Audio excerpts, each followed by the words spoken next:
Good morning, Aleïd, Nishmat, Aravacher, Ben Ben Mizev et Abraham Ben Rivka. Si vous souhaitez vous étudier une prochaine étude de Mishnah, contactez les 5 minutes éternelles. Nous étions Masechet Kilaim, Perek Zayin, Mishnah Zayin. Aroach she'il ala et hagefanim al gabe tevoa. Igdor miyad. Ve'mer'o ones mutar.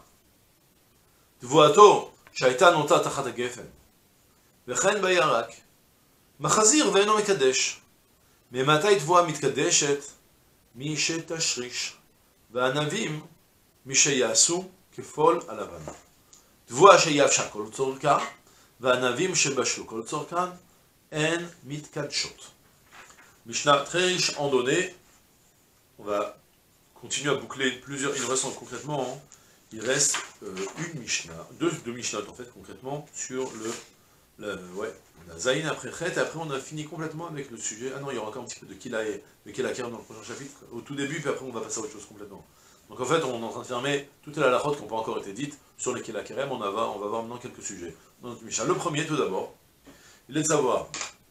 On avait évoqué jusqu'à maintenant que si jamais j'ai des graines de céréales qui sont plantées dans un endroit, et qu'il y a à côté de lui une vigne, que la vigne s'est étendue, ou encore, le vent a poussé la vigne au-dessus des céréales, alors, dès lors, il faut faire attention. Dès que j'ai conscience qu'il y a eu un accident qui s'est passé, si jamais les fruits ajoutent 1/200, ils deviennent interdits. J'ai l'obligation d'aller m'en occuper tout de suite, de les sortir. Si je néglige, oh, aujourd'hui je suis fatigué, je reviens demain, et les fruits ont rajouté 1/200, on avait expliqué comment on calcule 1/200, c'est toute une histoire. Donc ils ont rajouté 1/200, et bien c'est fini, le fruit devient interdit. La Mishnah, dans la première partie de la Mishnah, elle va me dire, écoute-moi, ce que je t'ai dit, c'est uniquement lorsque la vigne va arriver sur les céréales. Par contre, si les céréales, ouais d'accord, les feuilles de vigne, ou les grappes plus précisément, c'est une marque, est-ce que c'est les feuilles de vigne ou même la grappe, ou que la grappe de vigne, que le raisin lui-même concrètement. Et donc la vigne arrive sur les céréales, c'est interdit. Par contre, si jamais les céréales elles ont poussé, puis après il y a eu un coup de vent qui a fait que maintenant, elles sont entrées maintenant sous la vigne, mais les racines des céréales ne sont pas entrées sous la vigne, là ça n'interdit plus. Vous avez compris? Si la vigne vient, en fait ce qui m'intéresse, c'est où sont les racines des céréales en rapport avec les feuilles ou les grappes de vigne concrètement. Si la vigne vient sur les céréales, ça interdit les céréales. Si les tiges des céréales vont pencher sous la vigne, ça n'interdit plus. C'est la première partie de la Mishnah. Aroach she'il ala. Il ala, ça veut dire qu'il a baladé, il a soufflé. Le vent qui a fait souffler sur les gefanim, qui a fait pencher les gefanim, al-gabet et gefanim al-gabet voa. Les raisins sur la tvoua. Donc sur les céréales. La Mishnah me dit, attention, igdor miyad. Igdor, attention, ça ne veut pas dire que c'est un guéder qui est avec une barrière, non pas du tout. L'igdor, c'est-à-dire qu'il coupe tout de suite les feuilles qui dépassent. L'igdor, c'est un mot qu'on utilise en général, on est goder dans les tmarim. On avait déjà évoqué plusieurs fois qu'en hébreu, en Lachon HaKodesh spécialement, on a un terme spécial pour la cueillette des raisins, l'ivtsor. On a un terme pour les olives, l'imsok. Il y a goder, mosek et botzer. Il y a c'est en rapport avec la manière de cueillir les fruits. Des fois, tu fais se cueillir l'arbre et ça tombe.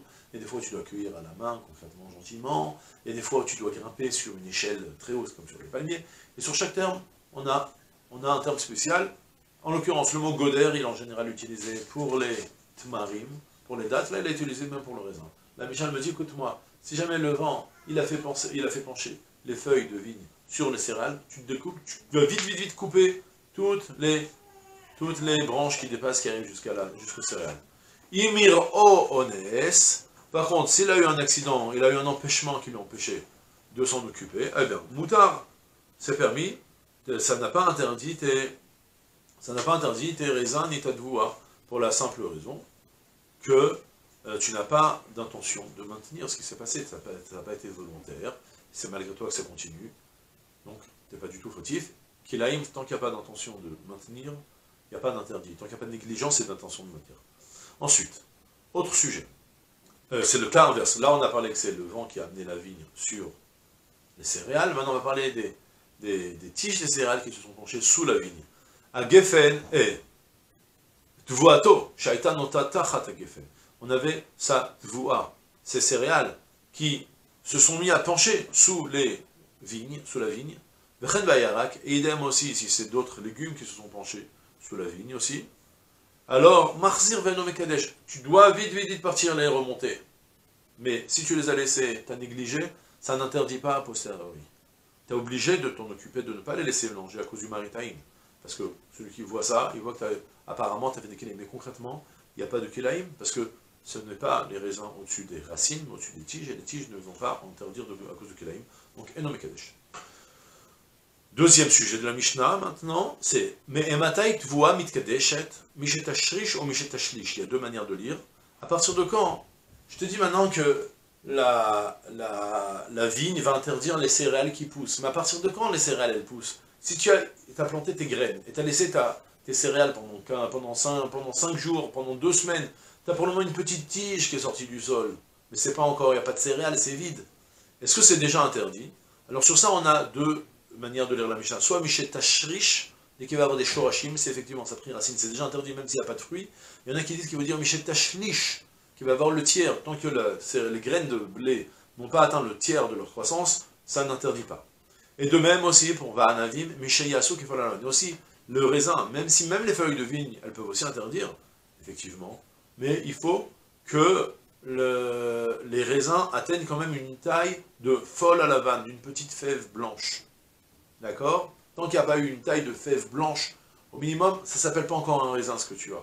Et même la feuille ne va pas interdire. Dès que tu as la grappe qui va grossir, alors la grappe va interdire, et sur ça on avait évoqué aussi une marloquette. Est-ce que même les feuilles vont interdire? Mais parce que tu as au moins une vigne qui est maintenant une vraie vigne qui ont poussé. Et autant que je t'ai mis une limite minimale, à part que avant cette limite, ce qui pousse, c'est pas considéré ni comme des céréales et ni comme du raisin, et donc c'est pas interdit a posteriori. Alors, au même titre aussi, tu as une limite supérieure.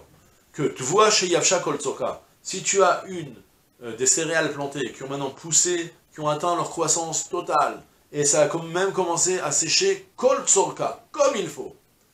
Alors, il reste rattaché au sol parce que tu les as pas fauchées, tu n'as pas fauché ton blé encore, mais pour le moment, elles n'ont plus du tout besoin du sol, elles sont complètement dépendantes, prêtes à être fauchées.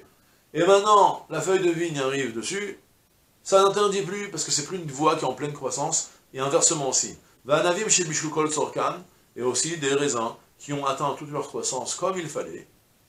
Alors, il reste sur l'arbre, et après, il y a un coup de vent qui va faire que ça va pendre sur les céréales, et toi tu les laisses.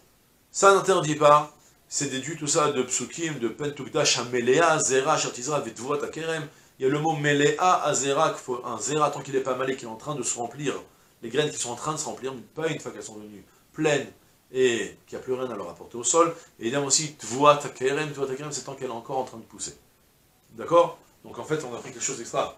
On a appris que si les céréales ont commencé à pousser, mais qu'elles n'ont pas encore atteint une croissance minimale, il y en a qui pensent qu'il faut le tiers de leur taille, ou bien même à l'autre, à l'inverse, la céréale, non, elle est complètement, elle a fini de cuire, elle est prête à être fauchée, tu traînes pour faucher ton blé, et il y a du raisin qui voit, et tu le laisses exprès consciemment, tu es obligé de t'en occuper vite. Mais tu négliges, tu laisses. A posteriori, ça n'interdit pas, c'est pas Mekedesh parce que c'était plus en train de grandir. D'accord? Et voilà, c'est tout pour aujourd'hui. Je te souhaite plein de Hatzlacha comme tout, ça va.